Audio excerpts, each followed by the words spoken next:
Then Moses answered, "But behold, they will not believe me or listen to my voice, for they will say, 'The Lord did not appear to you.'" The Lord said to him, "What is that in your hand?" He said, "A staff." And he said, "Throw it on the ground." So he threw it on the ground, and it became a serpent, and Moses ran from it. But the Lord said to Moses, "Put out your hand and catch it by the tail." So he put out his hand and caught it, and it became a staff in his hand.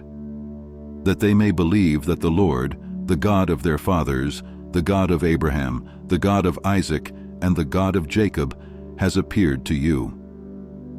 Again the Lord said to him, "Put your hand inside your cloak." And he put his hand inside his cloak, and when he took it out, behold, his hand was leprous like snow. Then God said, "Put your hand back inside your cloak." So he put his hand back inside his cloak, and when he took it out, behold, it was restored like the rest of his flesh. If they will not believe you, God said, or listen to the first sign, they may believe the latter sign. If they will not believe even these two signs or listen to your voice, you shall take some water from the Nile and pour it on the dry ground, and the water that you shall take from the Nile will become blood on the dry ground. But Moses said to the Lord, "O my Lord, I am not eloquent, either in the past or since you have spoken to your servant, but I am slow of speech and of tongue." Then the Lord said to him, "Who has made man's mouth? Who makes him mute or deaf or seeing or blind? Is it not I, the Lord? Now therefore go, and I will be with your mouth and teach you what you shall speak." But he said, "O my Lord, please send someone else."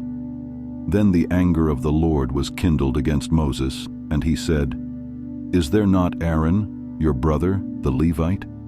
I know that he can speak well. Behold, he is coming out to meet you, and when he sees you, he will be glad in his heart. You shall speak to him and put the words in his mouth, and I will be with your mouth and with his mouth, and will teach you both what to do. He shall speak for you to the people, and he shall be your mouth, and you shall be as God to him. And take in your hand this staff, with which you shall do the signs." Moses went back to Jethro, his father-in-law, and said to him, "Please let me go back to my brothers in Egypt to see whether they are still alive." And Jethro said to Moses, "Go in peace." And the Lord said to Moses in Midian, "Go back to Egypt, for all the men who were seeking your life are dead." So Moses took his wife and his sons, and had them ride on a donkey, and went back to the land of Egypt. And Moses took the staff of God in his hand. And the Lord said to Moses, "When you go back to Egypt, see that you do before Pharaoh all the miracles that I have put in your power. But I will harden his heart, so that he will not let the people go. Then you shall say to Pharaoh, 'Thus says the Lord, Israel is my firstborn son, and I say to you, let my son go that he may serve me. If you refuse to let him go, behold, I will kill your firstborn son.'" At a lodging place on the way, the Lord met him and sought to put him to death. Then Zipporah took a flint and cut off her son's foreskin and touched Moses' feet with it and said, "Surely you are a bridegroom of blood to me." So he let him alone. It was then that she said, "A bridegroom of blood," because of the circumcision. The Lord said to Aaron, "Go into the wilderness to meet Moses." So he went and met him at the mountain of God and kissed him.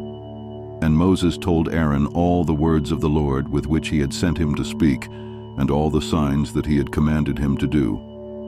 Then Moses and Aaron went and gathered together all the elders of the people of Israel. Aaron spoke all the words that the Lord had spoken to Moses, and did the signs in the sight of the people. And the people believed. And when they heard that the Lord had visited the people of Israel, and that he had seen their affliction, they bowed their heads and worshipped.